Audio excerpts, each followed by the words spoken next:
अरे रे जा मैं रही हूँ और चेहरा तेरा उदास पड़ा है, क्या बात है मंटू? अम्मा अब मुझे डर लग रहा है, नदी बड़ा उफान मार रही है, कहीं कोई बात हो गई तो बड़ी मुश्किल होगी। अरे रे नास पीटे, कोई बात नहीं होगी, क्यों इतना परेशान हो रहा है हैं? और कौन सी मैं पहली बार जा रही हूँ? अम्मा पहली की बात अलग थी, पहले तुम जवान थी, अब धीरे धीरे बूढ़ी होती जा रही हो। नास पीटे जब भी बोलता है गलत ही बोलता है, हैं? मैं कौन सी बूढ़ी हो गई हूँ, अभी तो मैं खूब जवान हूँ। मौसी इसे भी रखना है क्या जहाज में? अरे नास पीटे कल मुहे बिल्कुल रखना है, ये तो मेरा खास बक्सा है, इस बक्से के बगैर तो काम ही नहीं चलता है। चलो रख दो और झुमरी को भी कह देना जल्दी से आ जाए, ज्यादा देर न करे। अरे मौसी झुमरी काकी तो अंदर जाकर बैठी हुई है।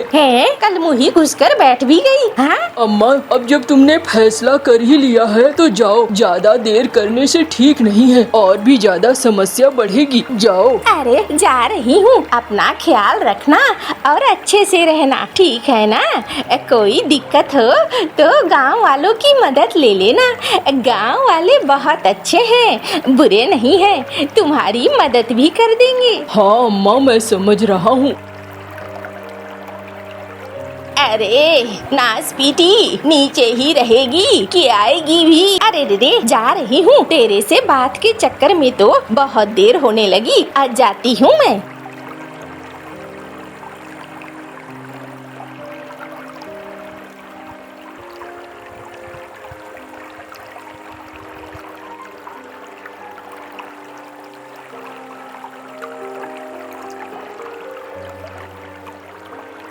आ गई नास बेटी हैं? बाहर इतना वक्त बिता रही है। अरे रे वो मेरा बेटा थोड़ा उदास उदास हो गया था, क्या कहूँ, बेटे को दुखी देखती हूँ तो अच्छा नहीं लगता है। अरे तू कौन सा मरने जा रही है हाँ? बेटे को 4 दिन छोड़ नहीं सकती है? अच्छा छोड़, ये बता क्या खाना खाना है? अरे रे मैं तो भूल ही गई, कहाँ है हमारा खानसामा? अरे ओ मंगरू। हाँ मौसी बोलो मौसी। अरे रे तूने जहाज पे रसोई की व्यवस्था करी है ना? हाँ मौसी, तुम होगी और रसोई न हो तो ऐसा हो सकता है क्या? बिल्कुल भी नहीं, एकदम रसोई की खूब व्यवस्था है, एकदम चटकदार मिलेगा खाने को, परेशान मत हो। जा मुए अभी तो थोड़े से मुरमुरे लगा कर लिया, अब बहुत दिन हो गए हैं मुरमुरे खाए हुए, थोड़ा खाऊंगी क्यों री? अरे जो ये कह रही है ले आ, वरना तेरा दिमाग खाती रहेगी और परेशान करती रहेगी, ये बेअक्ली एकदम ऐसी ही है। जा रहा हूँ। कौन सी 2 बुढ़ियों के चक्कर में पड़ गया हूँ।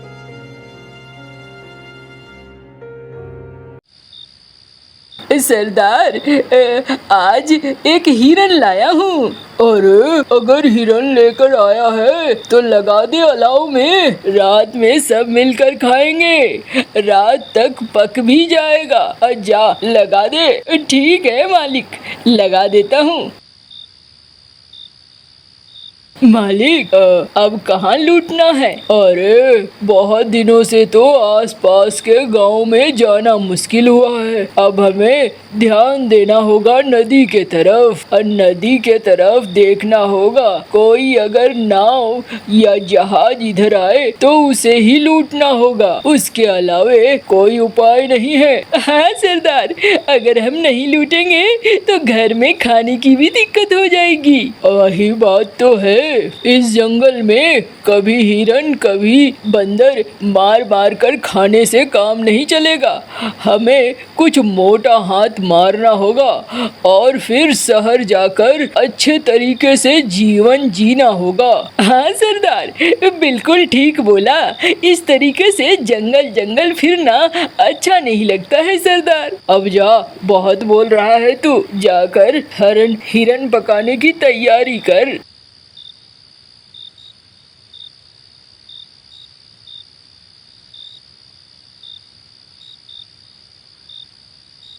चलो भाई, अब धीरे धीरे पकेगा, इसे घुमा घुमा कर पकाना है। आज रात को तो दावत होगी, पक्का दावत होगी, अब मजा आ जाएगा। हाँ भाई, बहुत दिनों बाद हिरन मिला है, खाने में तो मजा आएगा ही। इतने दिनों बाद खाने की अच्छी कोई चीज मिली है। अब बिल्कुल बिल्कुल।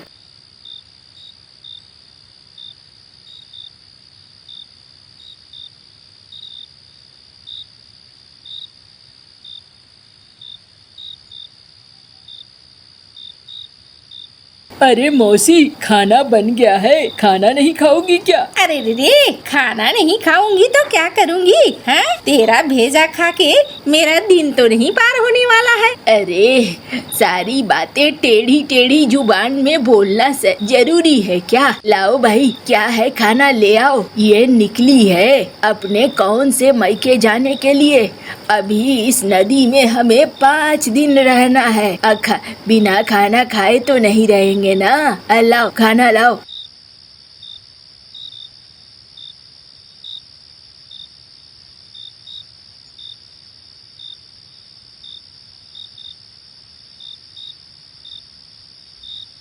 अरे रे, ये क्या? हाँ, साग सब्जी घास फूस, नदी में भी ये खाना होगा क्या? सुन, कल नदी से मछलियाँ पकड़ लेना, बढ़िया वाली हिल्सा मछलियाँ पकड़ना, उसको खाने का एक अलग ही मजा है। साथ बैठकर खाएंगे। और ठीक है मौसी, पकड़ लूंगा। अब मछुआरों को बोल दूंगा, वो आज रात से ही पकड़ने में लग जाएंगे। कल सुबह तक ठीक ठाक मछलियाँ पकड़ में आ जाएंगी। अभी आप खा लो इसे। ठीक है, अभी तो खाएंगे ही ना, कहाँ जाएंगे? नहीं खाएंगे तो।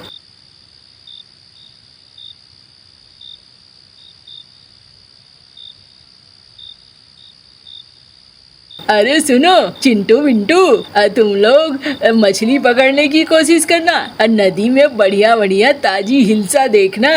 अगर हाथ आए तो लोगों को बहुत पसंद है, वो हमारी दोनों बुढ़ियों को भी खूब पसंद है, इसलिए अच्छे से बनाना है। बात समझ में आई ना? हाँ, बिल्कुल बिल्कुल, हम लोग मछलियाँ पकड़ लेंगे। अरे चलो बढ़िया है, इसी बहाने हमें भी तो खाने को मिलेगा।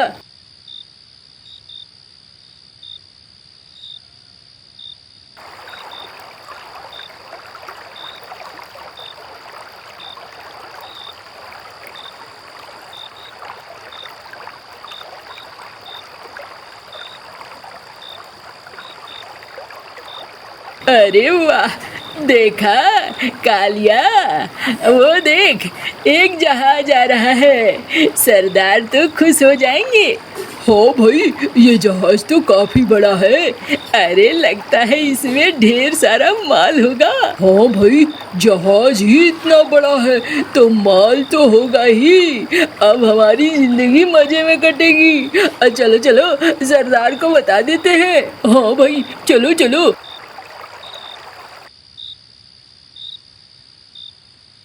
क्या बात है, क्यों भागे भागे आए हो? सरदार, एक बड़ा सा जहाज आ रहा है। वो लगता है बहुत कीमती सामान होंगे उस जहाज में। हमें जल्दी से जल्दी उस जहाज पे कब्जा कर लेना चाहिए सरदार। अरे वाह, जहाज, कीमती सामान। चलो चलो, लगता है अब हमारा राजा बनने का समय आ गया है। उस जहाज को घेरने के लिए छोटी छोटी नावें तैयार है ना? हाँ सरदार, बिल्कुल तैयार है। अरे तो मुंह क्या देख रहा है, बोल जल्दी से। सब डाकुओं को तैयार हो जाए अपनी अपनी नाव में। ठीक है सरदार, निकलते हैं हम लोग।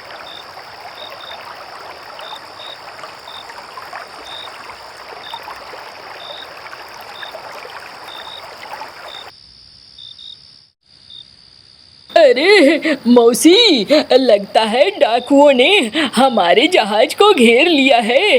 अब क्या होगा?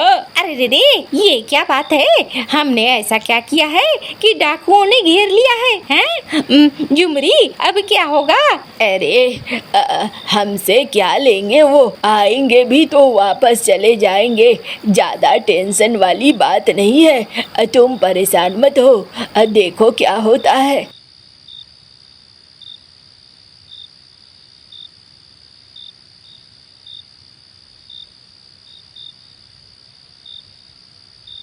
अरे वाह, अरे क्या खाना है, हाय हाय हाय, क्या महक है।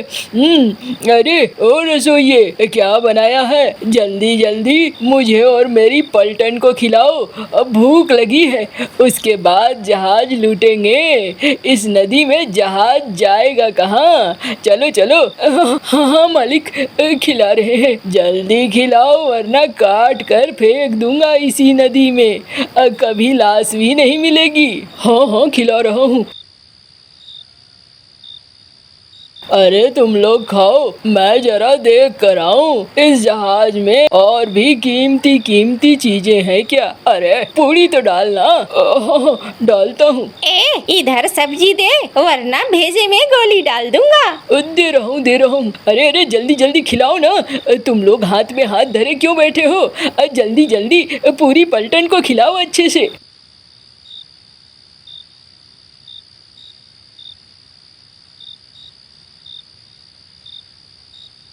अरे यहाँ पर तो कोई मर्द नहीं दिख रहा है, कौन है इस जहाज का मालिक? हाँ अरे रे कल मुँहे, मैं हूँ इस जहाज की मालकिन। अच्छा, अब बुढ़िया कहाँ जा रही हो इतना बड़ा जहाज लेकर? हाँ कहाँ है, माल वगैरह भी कुछ नहीं दिख रहा है। अरे रे मैं तो अपने मायके जा रही थी। मायके? मायके जाने के लिए इतनी बड़ी जहाज? अरे हमें तो लगा कि कुछ व्यापार वगैरह हो रहा होगा। अरे हम बूढ़े क्या व्यापार करेंगे, ये मायके जाने वाली थी। मैंने भी सोचा इसी के बहाने नदी की यात्रा कर लूंगी। अब मुझे क्या पता था डाकू पंछी घेर लेंगे। देखो इस जहाज में कुछ भी नहीं है, बस ये जहाज ही है और कुछ नहीं है। जाओ जाओ। वो भी इसके बाबा ने कभी दिया था, इसके बाबा बहुत अमीर थे ना, इसीलिए ये जहाज निशानी के तौर पर है, इससे कोई धंधा वंधा नहीं होता है। अरे वाह बुढ़िया, ये बात तो तूने ठीक कहा। चलो कोई बात नहीं है, कोई खजाना नहीं है तो ना सही, कोई धन दौलत नहीं है तो ना सही, लेकिन ये जहाज तो है। तुम दोनों बुढ़िया क्या करोगी मायके जाकर? चलो हमारे यहाँ तुम्हारे तो कर्मचारी भी हैं, खाना वाना बनाओगे और तुम्हारे ये लोग हमारे यहाँ काम करेंगे।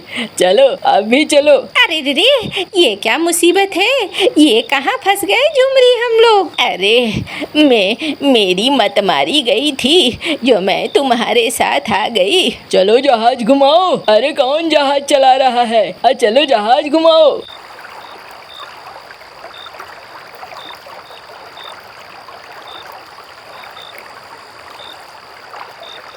चलो चलो सब उतरो, चलो। अरे कालिया, सबको ठिकाने पे लेकर चल। हाँ मालिक, ठिकाने पे ले जाते हैं, यहाँ बहुत सारा खाने पीने का सामान भी है, सब सब सब लेकर चल।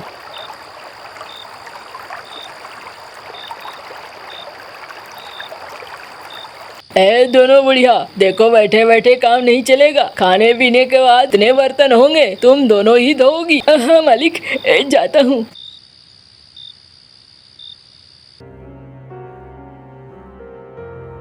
अरे रे ये क्या किस्मत है मेरी। अरे तेरे साथ मेरी किस्मत भी फूट गई। क्यों मैं तेरे साथ निकली थी, मैंने खुद मुसीबत बुला ली। ऊपर वाले बचाओ, कोई है तो बचाओ। अरे रे मेरा वो बक्सा कहाँ है, हड़बड़ी में तो मैं भूल ही गई। मेरा बक्सा तो हमें बचा सकता है, कहाँ है मेरा बक्सा? अरे वो बक्सा तो ये लोग खाने पीने के सामान के साथ ले गए हैं, किसी कोठरी में पड़ी होगी, तुझे ढूंढनी पड़ेगी। ठीक है रात होने दो फिर ढूंढती हूँ।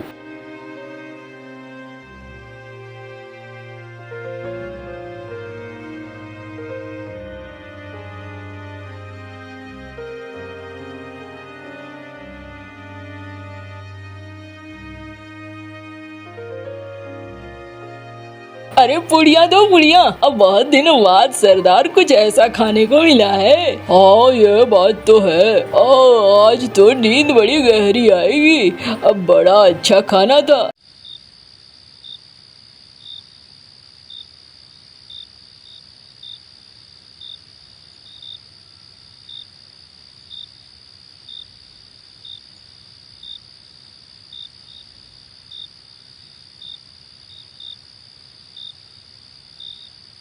ये देख, मैं ले आई हूँ, अब देखना मेरा जादू।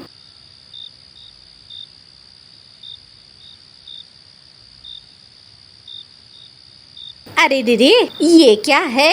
अरे ये मेरा जादुई साथी है। मेरे बाबा ने मुझे दिया था और कहा था कभी भी मुसीबत में पड़ो तो इसका इस्तेमाल करना। अरे क्या हो गया? क्या मदद चाहिए तुम्हें मुझसे? हम लोग फंस चुके हैं डाकुओं के बीच में। मैं चाहती हूँ यहाँ से निकलना, हमारी मदद करो। क्या मैं इन सारे डाकुओं को मार दूं? नहीं, मुझे वो सब कुछ नहीं चाहिए। इन्हें सोता छोड़ो और मेरे जितने आदमी, जितने सामान थे, सबको वापस जहाज में ला दो।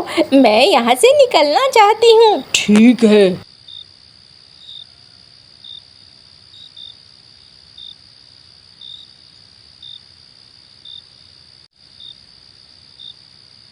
अरे रे, चलो चलो, वो सोए हुए हैं, जहाज पर चलो वापस। हाँ मौसी, यहाँ तो काम कर करके हाथ घिस गए थे। चलो मौसी।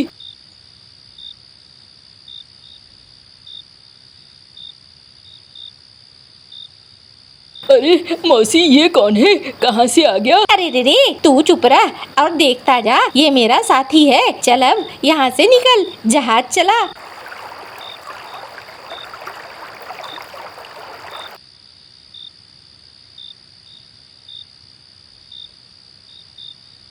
अब तू वापस इस बक्से में आ जा। अरे बस इस बार अब मैं नहीं आऊंगी तुम्हारे साथ। बाबा रे बाबा, मरते मरते बची। अरे अभी मेरे मैके चल, मजा आएगा। पता नहीं, अभी तो इतनी गुल खिल गए, आगे क्या होगा।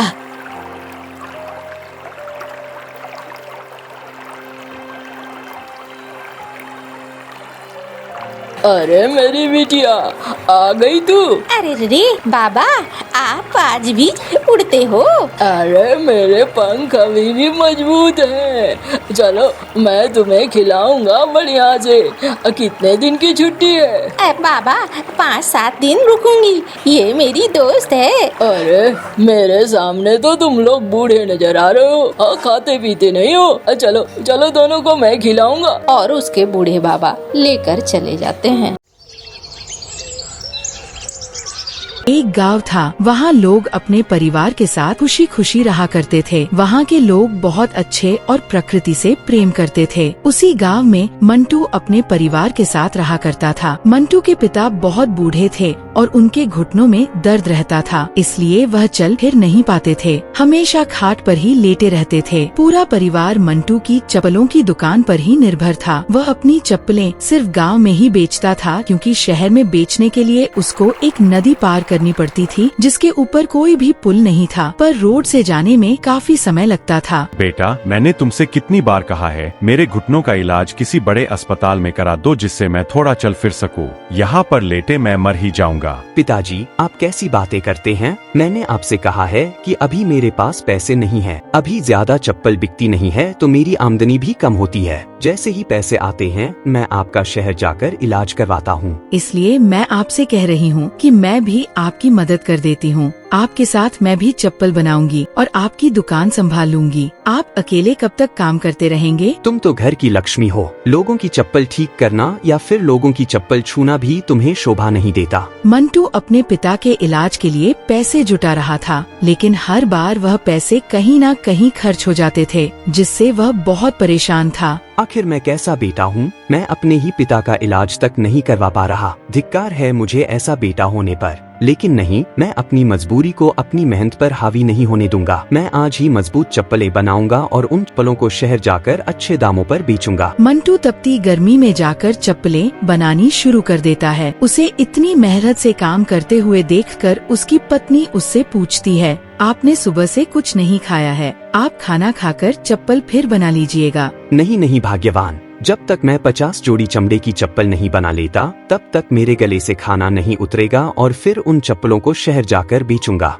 मंटू पूरे दिन बिना खाए पिए मेहनत करता है और 50 चमड़े की चप्पल बनाकर तैयार कर देता है। इतने में वहाँ गांव का दूध का व्यापारी कालू आ जाता है। अरे मंटू भैया, मैं शहर दूध बेचने जा रहा हूँ। मैंने सोचा आपसे पूछ लेता हूँ। आप अपनी चप्पलें बेच लेना, आप चलोगे क्या? अरे हाँ भाई, मैं भी यही सोच रहा था। चलो दोनों साथ में चलते हैं। तुम दूध बेच लेना, मैं अपनी चप्पलें बेच लूंगा। दोनों अगले दिन जाने लगते हैं। तभी रास्ते में मुखिया मिलते हैं। अरे मुखिया जी, इतनी जल्दी में कहाँ जा रहे हो? अरे सुबह सुबह कहाँ जाऊंगा लोटा लेकर, खेत की तरफ जा रहा हूँ और मैं तुमसे शहर में मिलता हूँ। मुझे भी बैंक में कुछ काम है। मंटू और कालू बस पकड़कर शहर की तरफ चले जाते हैं और वहाँ अपना अपना सामान बेचना शुरू कर देते हैं। आ जाओ, मजबूत चप्पलें ले जाओ। मजबूत बढ़िया चमड़े की चप्पल ले लो। सस्ते दामों पर अच्छी चप्पल ले जाओ, घिसेगी नहीं, फटेगी नहीं, सालों साल चलेगी। बड़ी मजबूत चप्पल लगती है, कितने की दी है? बस 150 में ले जाइए चप्पल, मजबूत चप्पल है। क्या आपके पास लेडीज चप्पल है? हाँ, क्यों नहीं, यह लीजिए। मंटू शाम तक सारी चप्पलें बेच देता है। तब तक कालू अपना सारा दूध बेचकर आ जाता है। मैंने सारी चप्पलें बेच दी, आज बस एक जोड़ी बची है। मैं इसे भी बेचने की कोशिश कर रहा हूँ। अगर यह भी बिक जाए, मेरी आज की मेहनत वसूल हो जाएगी। अरे भाई, अब घर चलते हैं, वैसे भी शाम होने वाली है। कल फिर आके बेच देंगे अपना सामान। कालू और मंटू घर की ओर निकल गए, लेकिन रात ज्यादा होने की वजह से उन्हें घर जाने के लिए कोई भी साधन नहीं मिला। तब वह नदी के पास खड़े हुए एक दूसरे से कहने लगे, अरे भाई, जिस बात का डर था वही हुआ। अब इस नदी को पार करके जाना पड़ेगा और इसमें तो पानी भी काफी बढ़ चुका है। पर ये लहरें, बाप रे बाप, इतनी तेज चल रही है। ये तो मुझे अपने साथ वहाँ ले जाएंगी। अरे भाई, इसमें इतना परेशान होने की क्या बात है? वहाँ नाव पड़ी है ना, उसमें बैठ के हम घर पहुँच जाएंगे। मंटू नदी के तट पर जाकर नाव लेकर आता है और फिर कालू से कहता है, आ जाओ कालू, अब हमें चलना चाहिए, वैसे भी काफी समय हो रहा है। मंटू और कालू नाव में बैठकर नदी पार करने लगते हैं। जैसे ही नाव नदी के बीचों बीच पहुंचती है, नदी की धाराएं तेज होने लगती हैं। अगर यह लहरें और तेज हो गई तो हम डूब जाएंगे। अरे प्राण संकट में है, आज तो बचा लो भगवान मुझे। मैं पूरी कोशिश कर रहा हूँ कि नाव संतुलित रहे, इधर उधर ना ही हिले, लेकिन आगे का पता नहीं, आगे बहाव और तेज है। मंटू और कालू का गाँव आने ही वाला था कि जोर का तूफान नदी के अंदर आया। यह लहरें इतनी तेज थीं कि उनकी नाव पानी में डूबने लगी। हे भगवान, मुझे तो डर लग रहा है। नाव में पानी भर चुका है, अब हमारा बचना मुश्किल है। मैं अब नाव को नहीं संभाल सकता, हमें तैरकर उस पार जाना होगा। इतने में एक बड़ी लहर आई और उन्हें और उनकी नाव को नदी में डुबाकर पानी के अंदर लेकर चली गई और दोनों जोर जोर से बचाओ बचाओ की आवाज लगाने लगे। बचाओ बचाओ, कोई नहीं, बचाओ। वो दोनों पानी में डूबने ही वाले थे। तभी उन्होंने देखा एक जलपरी उन लहरों के साथ उनकी ओर आ रही है। वह जलपरी उन दोनों को बचाकर जल के अंदर अपनी दुनिया में ले जाती है। हमें बचाने के लिए शुक्रिया, लेकिन तुम कौन हो? तुम जो भी हो, तुम्हारा बहुत बहुत शुक्रिया, तुमने हमें बचा लिया। मैं मछलियों की रानी हूँ, इसी नदी में रहती हूँ और मैं डमरू गांव वालों को अच्छी तरह से जानती हूँ। इस नदी पर पुल ना बनवाकर तुम्हारे पूर्वजों ने हम मछलियों को प्रदूषण और गंदगी से बचाया था। मैं तुम्हें कोई हानि नहीं पहुँचाऊंगी। मैं उसी गांव का चप्पल का व्यापारी हूँ। हमेशा हमें शहर जाने के लिए 100 किमी घूम कर जाना पड़ता है। इसी वजह से नदी का सहारा लेना पड़ा और हमारी नाव इस नदी में डूब गई और जितने भी पैसे हमने कमाए थे वह भी उस नदी में चले गए। मंटू और कालू ने अपनी सारी आप बीती सुनाई। ये सुनकर मछलियों की रानी ने कहा, मैं पैसों के मामले में तो तुम्हारी कोई मदद नहीं कर सकती, लेकिन हाँ, मैं तुम्हारी चप्पल बनाने के लिए एक बांस दे सकती हूँ, जिसमें तुम चप्पल बना लेना और जिन चप्पलों से तुम पानी पर भी चल पाओगे और यह नदी आराम से पार कर सकोगे। क्या सच में? अगर ऐसा है तो उन बांस की चप्पलों से हमारी सारी तकलीफें दूर हो जाएंगी। हम बिना किसी तकलीफ के इधर उधर जा सकेंगे। लेकिन याद रहे, यह चप्पल सिर्फ इसी गांव के लोग पहन सकेंगे। यदि कोई बाहरी व्यक्ति इन चप्पलों को पहनकर पानी पर चलता है तो वह इसी नदी में डूब जाएगा। मैं इस चीज का पूरा ध्यान रखूंगा। मंटू मछलियों की रानी से वह जादुई बांस ले लेता है और उस बांस से पूरे गांव के लिए चप्पलें बनाता है। जब वह चप्पलें बनकर तैयार होती हैं, तो वह सभी गांव वालों को मुफ्त में चप्पलें बांट देता है। आओ आओ, जादुई चप्पलें ले जाओ। इन चप्पलों की मदद से हम उस नदी को आसानी से पार कर सकेंगे। अरे भैया, यह कैसा मजाक है? यह चप्पल पहनकर कोई डूबेगा नहीं, ऐसा कैसे हो सकता है? अगर तुम्हें भरोसा नहीं है तो चलो मैं तुम्हें यह करके दिखाता हूँ। सब नदी के पास पहुंचता है। अब देखना इन बांस की चप्पलों का कमाल। जैसे ही मंटू उन बांस की चप्पलों को अपने पैरों में पहनता है, वह पानी पर चलना शुरू कर देता है और वह धीरे धीरे गहरे पानी की तरफ चला जाता है, लेकिन वह डूबता नहीं है। यह देखकर गांव वाले आश्चर्यचकित हो जाते हैं कि यह कैसे संभव है? यह चप्पल तो हमारे पास भी है। क्या हम भी यह चप्पल पहनकर पानी में चल सकते हैं? हाँ हाँ, आप लोग आ जाओ। मैंने इसलिए तो चप्पलें बनाई हैं। अब हम शहर आराम से आ जा सकेंगे। मंटू की बात सुनकर सारे गांव वाले तालाब पर चलने लगते हैं। सबसे ज्यादा खुश तो बच्चे होते हैं। अब वह बांस की चप्पल पहनकर आसानी से स्कूल जा सकेंगे। पूरा गांव खुशियों से झूम उठता है और खुशी खुशी अपना जीवन व्यतीत करने लगता है।